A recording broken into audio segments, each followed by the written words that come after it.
नमस्कार दोस्तों, मैं अनुज सोम स्वागत करता हूं आपका फिर से एक नई वीडियो में।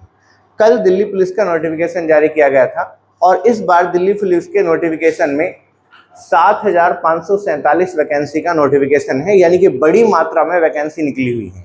और ये आपके लिए गोल्डन अपॉर्चुनिटी रहेगी अगर आपकी आयु या आपकी हाइट या आप इसके लिए एलिजिबल हो या आपका सपना है पुलिस की वर्दी धारण करना, तो आपके लिए ये एक स्वर्णिम मौका है और इसे आप हाथ से जाने नहीं दें। कारण यह है कि बड़े पैमाने पे ये वैकेंसी निकली हुई है और साथ ही साथ देखिए, ये वैकेंसी सेंट्रल गवर्नमेंट के द्वारा निकाली जाती है।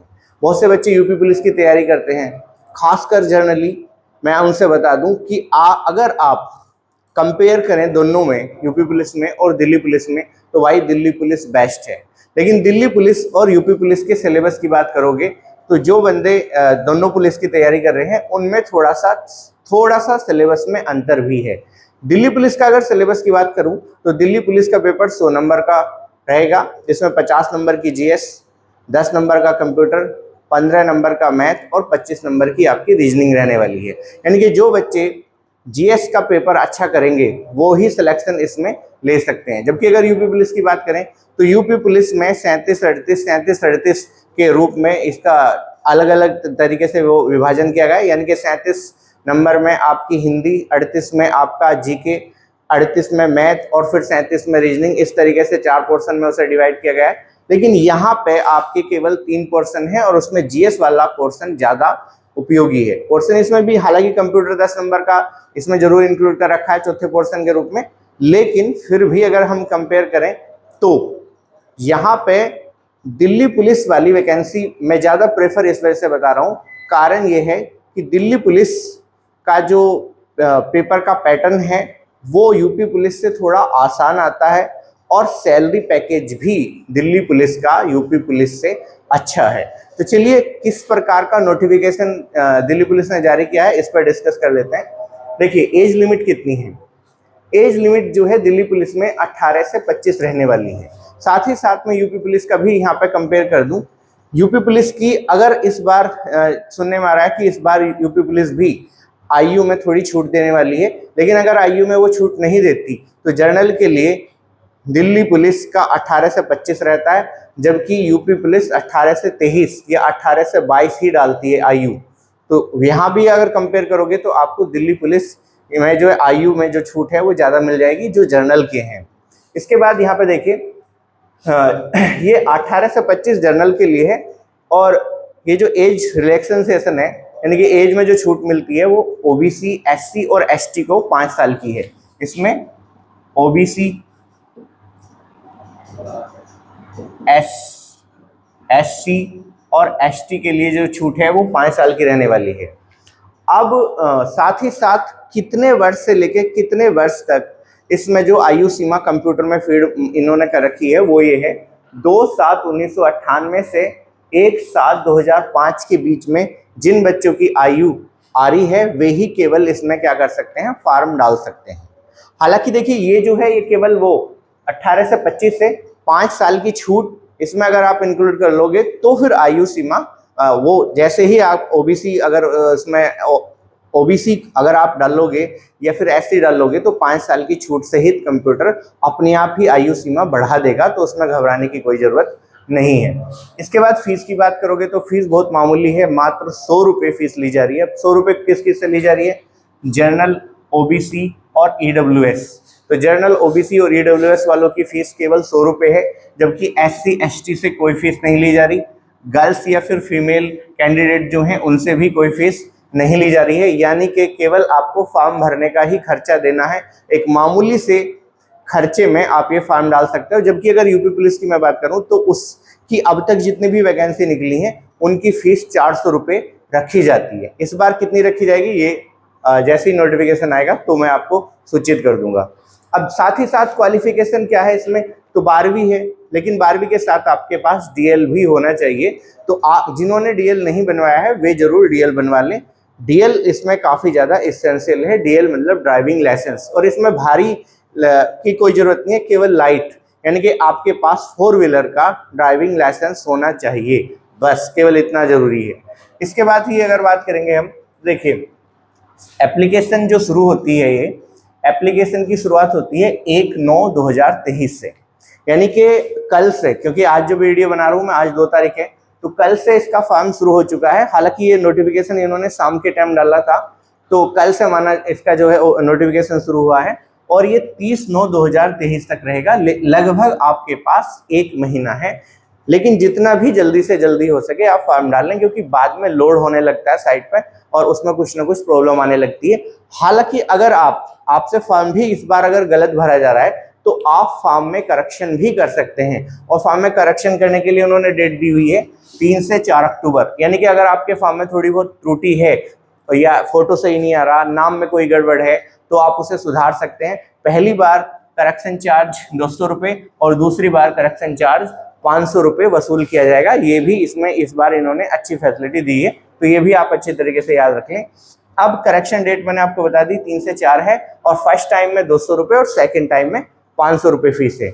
इसके अलावा एग्जाम डेट की बात करो तो एसएससी पहले ही अपना कैलेंडर डाल के रखती है, तो एग्जाम भी फीस फिक्स है। यहाँ पे ऐसा कुछ नहीं है कि आप अंधी तैयारी कर रहे हैं और आपको ये नहीं पता कि एग्जाम कब होने वाला कब नहीं है। तो नवंबर महीने में भाई साहब एग्जाम की डेट है जो दिसंबर तक चलेंगे। तो एग्जाम डेट यहाँ पे 14/11/2023 से 5/12/2023 के बीच में है, यानी कि नवंबर और दिसंबर के मध्य में पेपर एसएससी कंडक्ट कराएगी। तो आप अभी से अपनी तैयारी, जो प्रिपरेशन आप कर रहे हैं, उसको ध्यान में रखें कि पेपर किस समय होना है।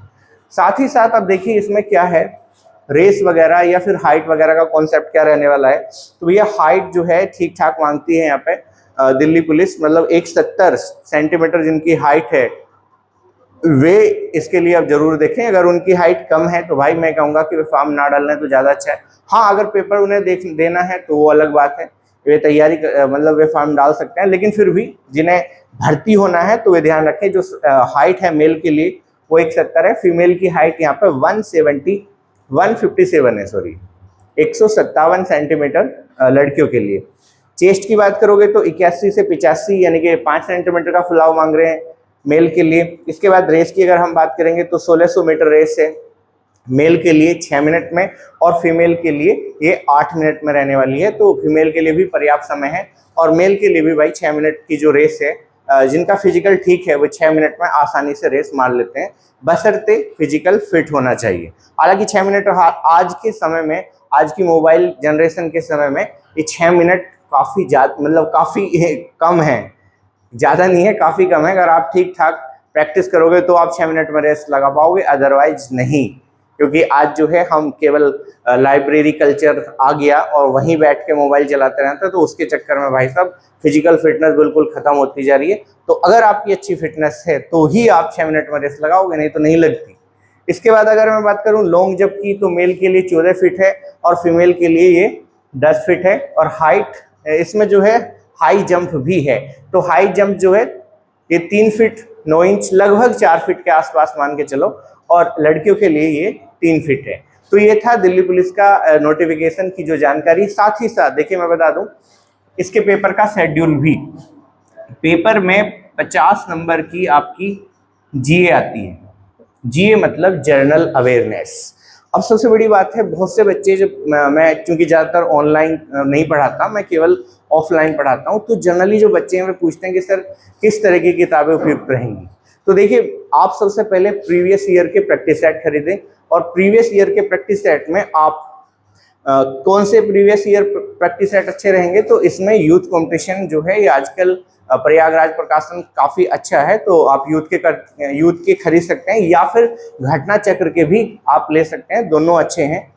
साथ ही साथ जनरल अवेयरनेस का बच्चों जो है कोई पर्टिकुलर सिलेबस नहीं होता, जनरल अवेयरनेस होती है जो हमारे चारों तरफ की जो जानकारी है उससे संबंधित अगर आपको जानकारी है तो आप जो है जनरल अवेयरनेस में अच्छी परफॉर्मेंस कर सकते हैं। लेकिन फिर भी अगर आपको एक किसी बुक से तैयारी करनी है तो लूसेंट इसके लिए सर्वश्रेष्ठ है। मार्केट में बहुत सारी बुक आपको मिलेंगी, बहुत सारी जो है ऑनलाइन बुक भी आपको मिलेंगी, लेकिन मैंने सब चेक कर रखी है। मेरे पास जो है लेके आते हैं अपनी बुकों का वो कराने के लिए, मतलब अपनी बुकों का प्रचार कराने के लिए लोग लेकर आते हैं, तो बहुत सारी किताब मेरे पास रखी हुई हैं, मैंने हर को कंपेयर किया।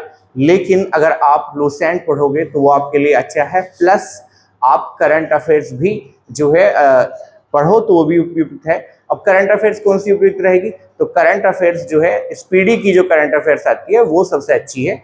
अदरवाइज वो आपकी इच्छा है कि आप कहाँ से पढ़ रहे हैं, तो जहाँ से भी आप पढ़ें आपके लिए वो अच्छा है। लेकिन फिर भी अगर आप बुकों की मैं बात करूँ तो लूसेंट और करंट में टॉप की स्पीड या स्पीडी जो प्रकाशन है उसकी जो करंट अफेयर्स है वो है। अगर मंथली करंट अफेयर्स आप पढ़ना चाहते हैं तो सामान्य ज्ञान दर्पण यहाँ पे काफ़ी अच्छी किताब रहने वाली है। ये प्रतियोगिता दर्पण से निचले वाला जो है किताबों का ब्रांड है, तो 50 होगी और साथ ही साथ प्रैक्टिस वो जरूरी है। इसके बाद 10 नंबर का कंप्यूटर। अब 10 नंबर का कंप्यूटर की तैयारी कहाँ से करें, तो 10 नंबर के कंप्यूटर की तैयारी के लिए आप लूसेंट की किताब आती है मार्केट में कंप्यूटर वाली, वो ले लें। या फिर अगर वो किताब आजकल उससे क्वेश्चन कम आने शुरू होगी तो आप क्या करेंगे, तो आप बेसिक कंप्यूटर की किताब खरीदिए। बेसिक कंप्यूटर जो सिखाने वाली कंप्यूटर वाले मतलब जो कंप्यूटर वाले होते हैं जो सिखाने के लिए बेसिक कंप्यूटर की किताब रखते हैं, वो वाली किताब आपके लिए पर्याप्त है। उस किताब को पढ़ेंगे तो आपका जो है क्वेश्चन आपको मैक्सिमम वहां से देखने को मिलेंगे। ये हो गया आपका 60 नंबर। इसके बाद बचा आपका रीजनिंग। रीजनिंग 25 नंबर की और 15 नंबर का मैथ है। तो रीजनिंग तो आप सभी जानते हैं, कौन जहाँ से भी आप रीजनिंग पढ़ रहे हैं जो सी किताब भी आपके लिए अच्छी है। लेकिन पहले उपकार प्रकाशन की किताब काफ़ी अच्छी आती थी और उपकार के जूं के तूं क्वेश्चन दिल्ली पुलिस में मिलते थे। लेकिन आजकल उस किताब का प्रचलन जो है लोग उसे प्रीफरेंस नहीं कर देते। कारण ये है कि बहुत सारे जो यूट्यूबर हैं ऑनलाइन पढ़ाने वाले, वे अपनी किताबों को प्रीफरेंस देते हैं। तो आप जो भी आपको अच्छी लगे वो आपकी मर्जी है, मैं यहाँ पे कोई कमेंट नहीं करूँगा क्योंकि वो मेरा विषय नहीं है। और 15 नंबर का मैथ भी जनरली आप जहाँ भी पढ़ रहे हैं जिस तरीके से पढ़ रहे हैं उसकी आप तैयारी जैसे भी करना चाहें, क्योंकि वे मेरे विषय नहीं है। मैं जनरली जीएस पढ़ाता हूँ, तो उनके विषय में मैं आपको कोई भी यहाँ पे जानकारी से केवल सलाह दे सकता हूँ कि आप इस किताब का इस्तेमाल करें। अदरवाइज मैं आपको ये प्रीफरेंस नहीं देने का कि आपके लिए किताब अच्छी रहेगी, क्योंकि मुझे उस विषय में कोई खास अच्छी जानकारी नहीं है। तो आज का सेशन हमारा यहीं तक था। धन्यवाद।